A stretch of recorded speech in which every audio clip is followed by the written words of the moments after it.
11 часа е вече. Време е за обяд. Какво се развикала? Не виждаш ли, че нощ още? Така ли? Ау, по-бързо изгасай тая лампа, че ми изгоряха очите. Не знаеш ли, Мила, какво ми каза докторът? Да не се излагам на слънчева светлина. То вие, защото се излагате. По цял ден стоите вкъщи, или сте на гости, или в оня клуб там, как му беше. Не ми обяснявайте къде ходя и какво правя, ами по-бързичко ми донеси закуска. По-бързичко. Излагате се, излагате се. Излагате се, излагате се. Това момиче е взела да става нахално вече. Вчера ми каза, че не съм се измила и че съм миришала на пот и разни други. Не е нормално това. На пот и разни други. Главата й ще щупя вече. Тя на мен ли ще обяснява, а? Аз, Берта Пападополос.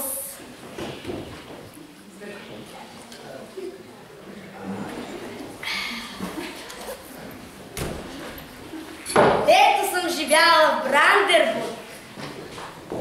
Дето съм се разхождала по Ундерден Линден.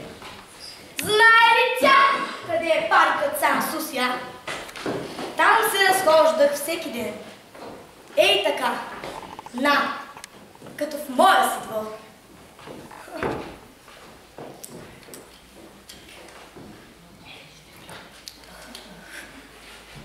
Мен ли ще учи това недоносче на обноски и култура? Мене, Леля и Берта. Ох, Божечко, дома пустее този часовник. Пак ме стресна. Аз постепенно ще му свикна и няма да се стряскам, но пък в края на краищата няма 35 години, откакто го купих в Дрезден. Един слънчев юнски ден, както си вървях по улицата, гледам на витрината на един Кауфхаус. Как беше на български? Да, магазин беше. И гледам на витрината на магазина един прекрасен стенен часовник. Още когато го видях, знаех, че ще бъде мой.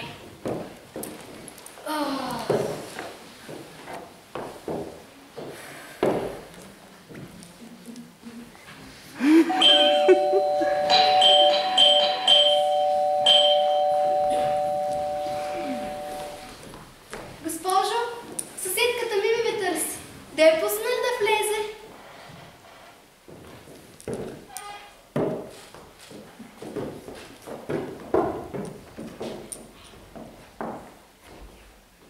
Ти вече си я пуснала. Що ме вътре знае, че съм тук?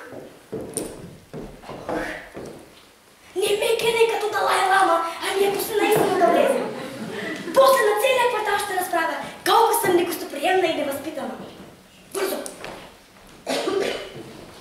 Бързо ти казвам!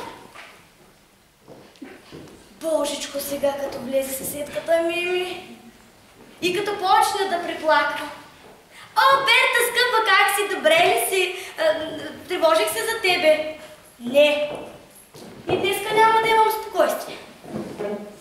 Сигурно пак е дошла тая мръсница да изкопче нещо от мен. Я пари, я друго. Стотинка няма да я дам този път. Да. Да не вземе пък да ми изпие уискито. Дето я черпих аз оня ден. И Тинка, разбира се, не го е прибрала. Главата й ще щупя. Сега Ними, като го види направо, на него ще налети. Абе, каквото стане?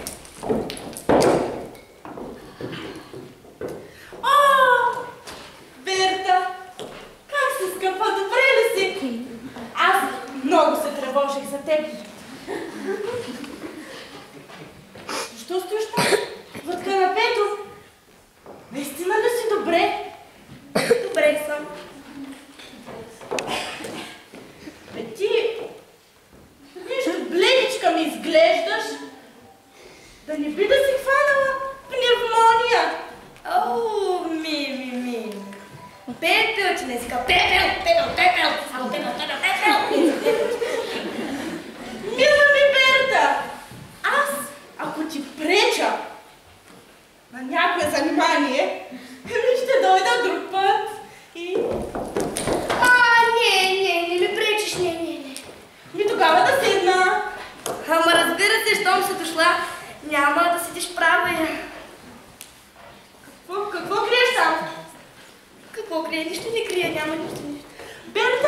усещам и виждам, че ти криеш нещо.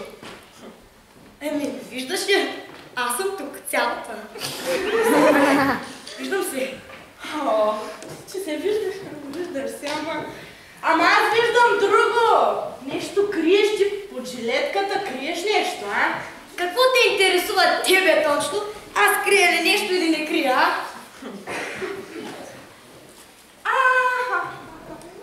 Аз усетих. Значи това е уискито. Дето ме черпи оня ден.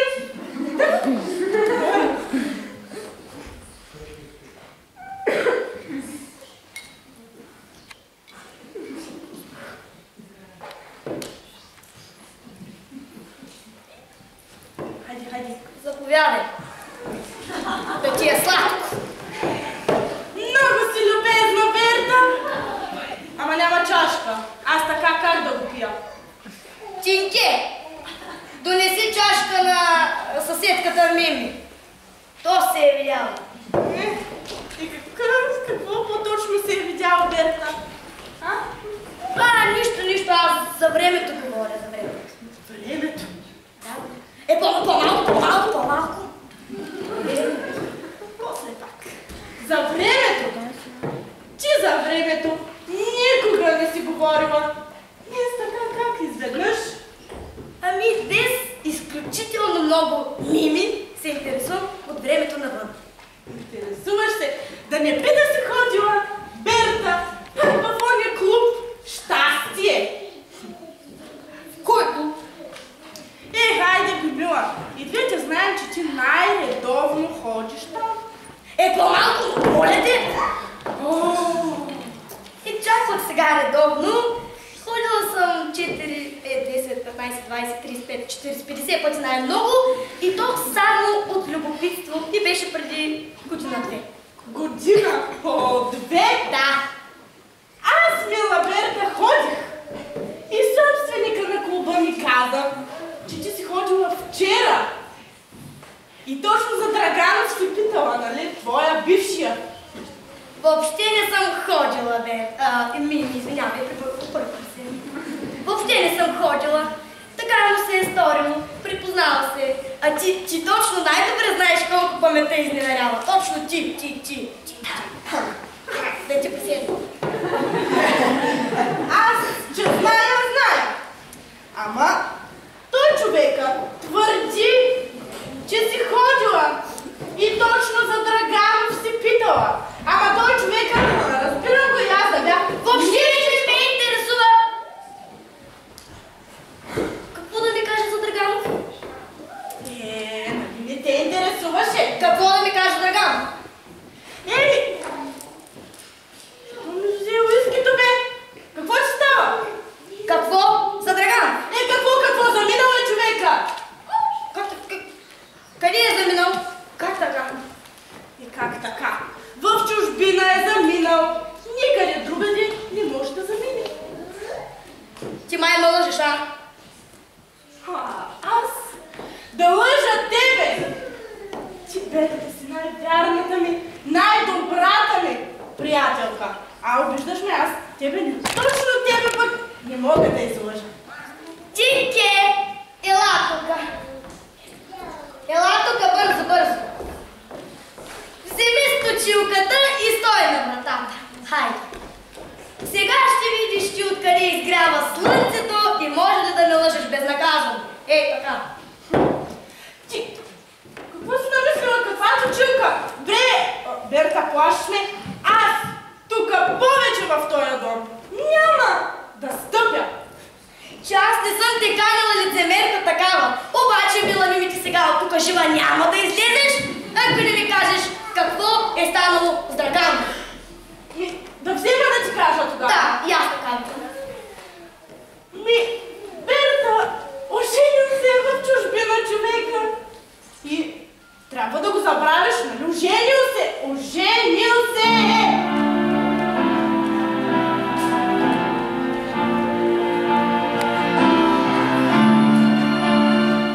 Значи за това не ми се обажда да остана 3 месеца.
Защо, мили мой, се отнесе така с мен? Защо? Защо? Защо?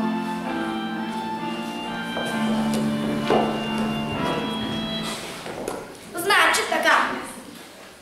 Подиграха се с най-светлите ми чувства. С личността ми. Аз, Берта Пападопулос, повече никога няма да стъпя в оня омразен клуб, където ме запознаха с оня мерзавец. Не искам да споменавам името му. Да потъне до земя.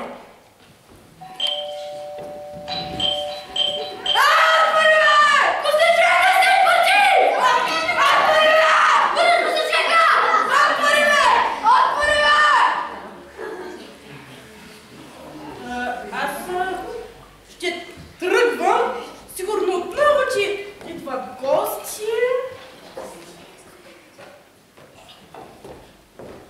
Госпожо, Изрядов и Винаров са тук.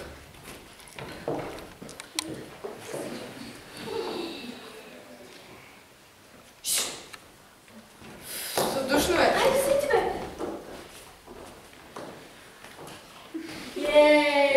На тебе все ти е задушно. Или, ако не ти е задушно, ти е студено. Или, ако не ти е студено, свят се вие.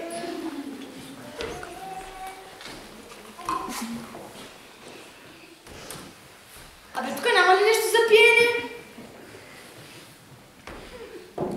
А Берта къде е?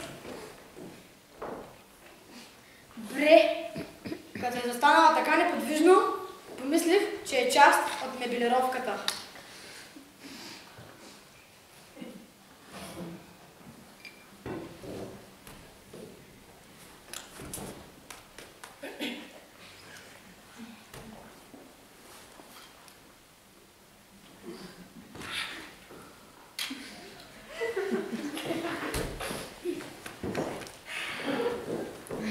Сега, как ви се виждам, господин Винаров? Като част от мебелировката ли, а? Боя се, че такова... Сега въобще не виждам мебелировка. Вие май всички тук сте се наговорили да ми ядосвате днес, а? Как е възможно? И кой смее да ви тормози, скъпа братовчетки? Ами такива като той е пияндрож, дето си ми говорил тук, а и като тебе разни индивиди. Хубава работа. Винаги ти е било приятно с мене, с този пияндрож, а и в компанията на какви ли не индивиди. А сега... Май има нещо. Няма нищо. Има. Аз не съм сляп. Всичко виждам и знае, че тук има нещо. Да. Казах, няма нищо. О, любовни мъки, разбирам. И може би всичко е заради оня глупак.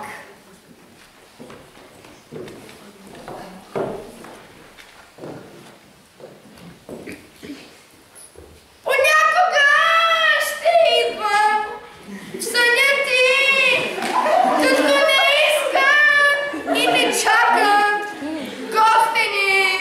Като мъжко, човек.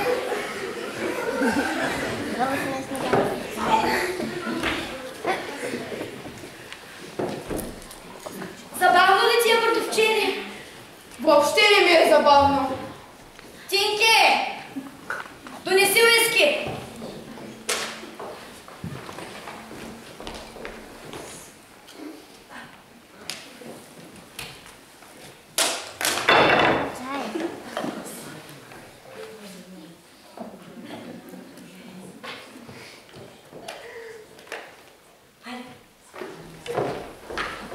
Ай, какво мислиш да правиш сега? И защо ти е това шише? Братовчене, ти не обичаш уиски, нали? А колко скъп беше костюмът ти? Да питам само. Ти не обичаш уиски, нали? Знам. Но съм сигурна, че ако само веднъж го опиташ, ако го опиташ, после цял живот няма да можеш да живееш без моето уиски. Хубава работа. Зрели хора сме да правим глупости. Знаеш колко те обичам и уважавам. Помниш ли, Когато бяхме деца, връзвахме люлката в двора на старата къща. И аз те люлех. И после тичахме по хълма и беряхме цветя. Помниш ли, братовчетки? Помниш?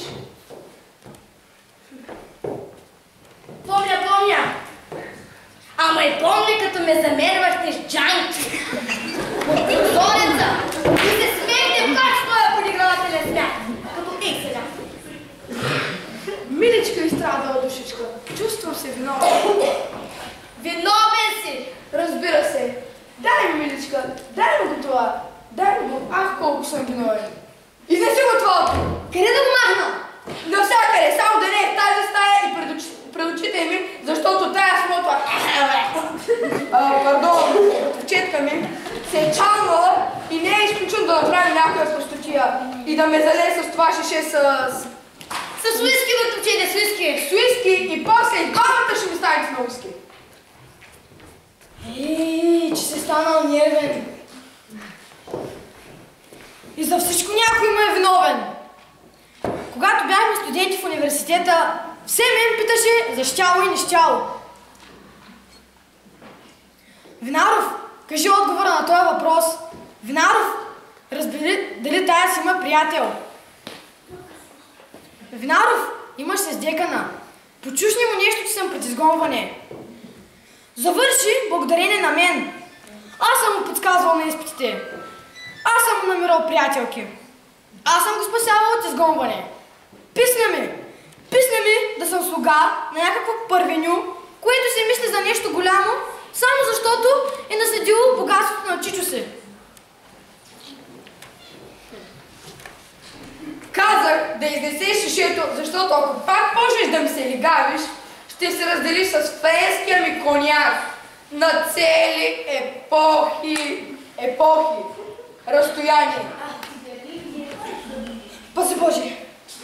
Тук пиш, то нищо няма. Берта! Не е хубаво отношението на околните към мен, имайки предвид, че аз съм благороден човек и се стремя да помогна на всеки. Впрочем, кога ще ми върнеш заема, който ти дадах миналия месец? И колко беше, че паметта ми изневерява? Ще ти го върна с лихвите. С лихвите казваш. А вярно ли, че се събирате всички смотаняци в някакъв клуб да си харчите парите? В случая и моите. Вярно е. Добре, но постарай се да ми върнеш всичко до 24 часа. Така. Го върна. Да. Друго да казваш имаш. Не. Искам да кажа и още нещо. Добре. И още. Искам да знам къде отиват спестяванията ми поне. Спестяванията.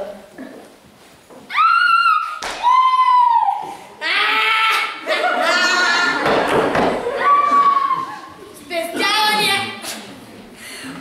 Всичко получи на готово от чичо си. Ти остави чичо ме. Вярно ли е, че клубът се казва щастие? Вярно е. А вярно ли е, че каквото си пожелае човек, всичко се сбъдва? Вярно е, само че срещу определена такса. Ще го получаваш на това цял живот, така ли?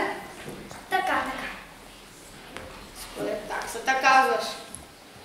Това звучи доста примамливо, мистериозно, до някъде и невероятно.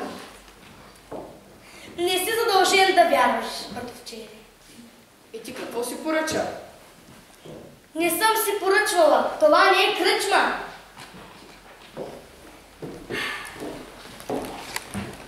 Погледнах огледалото и си пожелах любов.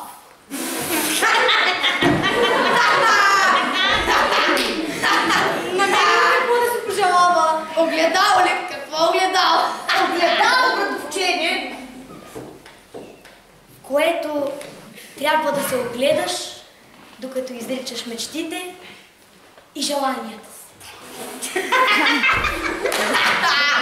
Добре, колко лесно ставали нещата при Берта и нейните приятелки. За огледалото! Огледалото! Вън! Камени! Идиоти! Вън!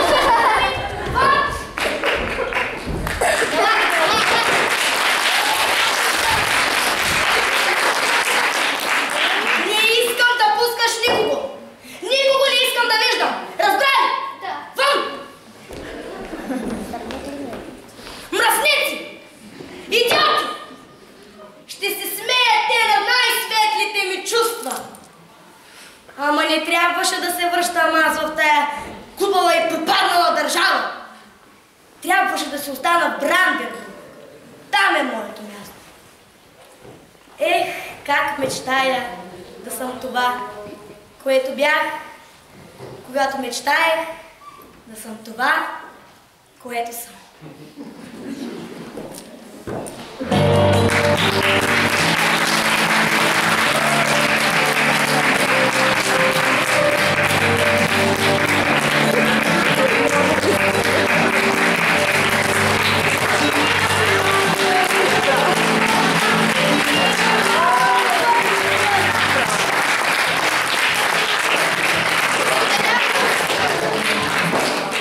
Благодаря ви за вниманието. Всичко това нямаше да е възможно без големия ни екип. В ролите на Лена Берто, Раджина Бомбова.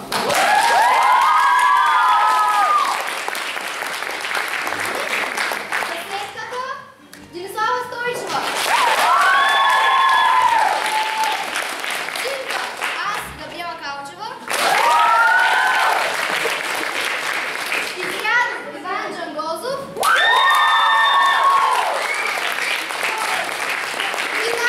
Димитър Сивов. Екипът отговорници за грима. Василена Валева. Елена Маркова. Сара Стоянова. Изпълнители на костюмите Нона Михайлова. Василица Иванова. Гергана Гюрова и Венелин Пахчеванов.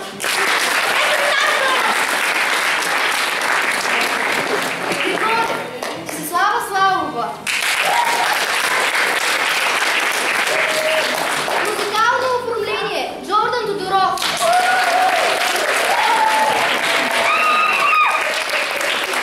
Подготвени на залата Кристиян Тенчев, Добри Попов, Валин Джинтев и Серо Друго Дудева. И всичко това нямаше да е възможно без нашата класна учителка, госпожа Станимира.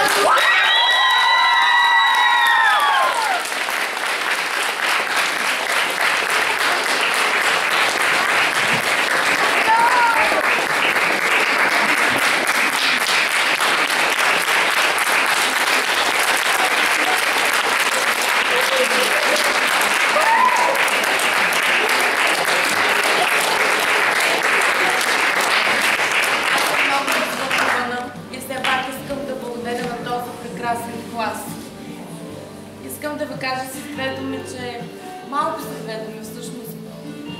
Песента е избрана от тях. Всичко е направено от тях. Огромно желание за изпълнението.